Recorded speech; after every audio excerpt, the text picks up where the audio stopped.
సామెతల గ్రంథము 15వ అధ్యాయం ఈరోజు చదివి మీతో పంచుకోబోతున్నాను. ప్రభువైన యేసుక్రీస్తు నామంలో వింటున్న ప్రతి ఒక్కరికి నా హృదయపూర్వక వందనాలు. 15వ అధ్యాయం చదువుకుందాం. మృదువైన మాట క్రోధమును చల్లార్చును, నొప్పించు మాట కోపమును రేపును. జ్ఞానుల నాలుక మనోహరమైన జ్ఞానాంశములు పలుకును. బుద్ధిహీనులు నోరు మూఢవాక్యములు కుమ్మరించును.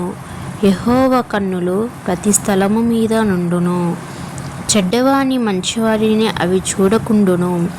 సాత్వికమైన నాలుక జీవవృక్షకము, దానిలో కుటిలతము ఉండిన ఎడల ఆత్మకు భంగము కలుగును. మూఢుడు తన తండ్రి చేయు శిక్షను తిరస్కరించును. గద్దింపునకు లోబడివాడు బుద్ధివంతుడును. నీతిమంతుని ఇల్లు గొప్ప ధననిధి, భక్తిహీనునికి కలుగు వచ్చుబడి శ్రమకు కారణము.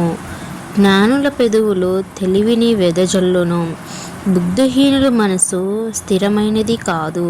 బుద్ధిహీనులు అర్పించు బలులు యెహోవాకు హేయములు.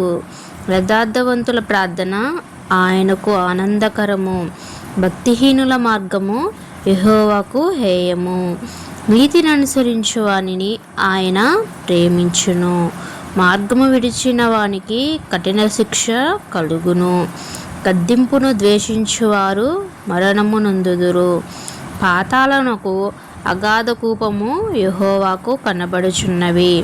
నరుల హృదయములు మరి తేటగా ఆయనకు కనపడును కదా. అపహాసకుడు తన్ను గద్దించు వారిని ప్రేమించువాడు జ్ఞానుల ఎదుటకు వెళ్ళడు.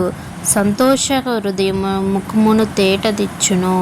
మనోదుఃఖము వలన ఆత్మ నలిగిపోవును. బుద్ధిమంతును మనసు జ్ఞానము వెదుకును. బుద్ధిహీనుల మూఢత్వము భుజించెదను. బాధపడువాడు దినమెల్లయు శ్రమకరములు. సంతోష హృదయాన్ని నిత్యము విందు కలుగును. నెమ్మది లేకుండా విస్తారమైన ధనముండుట కంటే యెహోవా యందు భయభక్తులతో కూడా కొంచెము కలిగి ఉండుట మేలు. పగవాని ఇంట క్రొవ్విన ఎద్దు మాంసము తినుట కంటే ప్రేమగల చోట ఆకుకూరల భోజనము తినుట మేలు. కోపోద్రేయుట వాడు కలహము రేపును. దీర్ఘశాంతకుడు వివాదమును నణిచివేయును.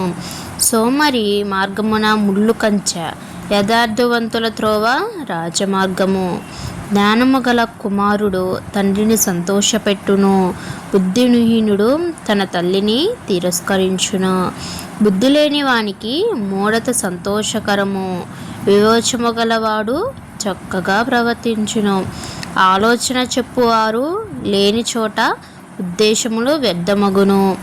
ఆలోచన చెప్పువారు బహుమంది ఎన్నడూ ఉద్దేశములో దృఢపడును. సరిగా ప్రత్యుత్తరమించువానికి దాని వలన సంతోషము పుట్టును. సమయోచితమైన మాట ఎంతో మనోహరము. క్రిందనున్న పాతాళమును తప్పించుకొనవలెనని బుద్ధిమంతుడు పురాతనమును పోవు జీవమార్గమున నడుచును. గర్విష్ఠుల ఇల్లు యెహోవా పెరికివేయును. విధవరాలి పొలిమేరను ఆయన స్థాపించును. దురాలోచన యెహోవాకు హేయములు. దయగల మాట ఆయనకు సృష్టికి పవిత్రములు. లోబి తన ఇంటి వారిని బాధపెట్టును.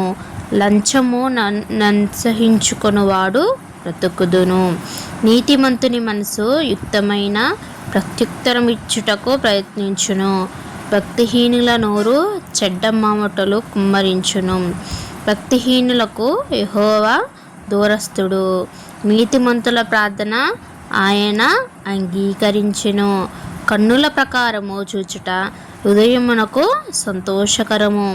మంచి సమాచారము ఎముకల పుష్టి ఇచ్చును.